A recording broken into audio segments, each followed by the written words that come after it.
welcome back to my channel, Maverick Next Gen. So the gadget that I really love and use has been over several months dead. Okay, look at this. It says remarkable is out of battery. Let's just say 3 or 4 months ago I dropped it.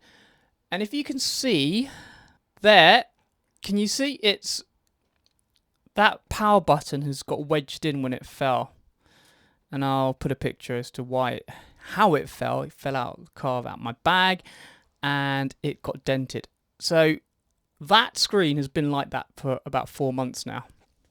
So I haven't been able to do anything with my Remarkable 2. Now that it's out of its warranty, I'm going to attempt and fix this myself. Now, just to let you guys know, in the meantime, I have been using my iPad Pro 12-inch with its Apple Pen. So look out for more videos on that, which you'll see up here.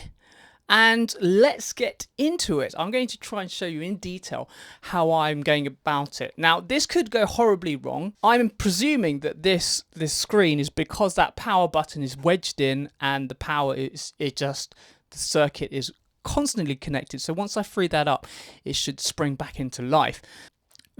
Undoing this is pretty scary. I'll put as I said, the video link is up there. And I'm going to walk you through what I'm going to be doing. So this is actually a piece of plastic that is stickied on with glue. I will undo that. Then I will go and loosen the screws or the circuit board. And I'll just talk you through it. Hopefully at the end, it should work. See you soon. Bye for now.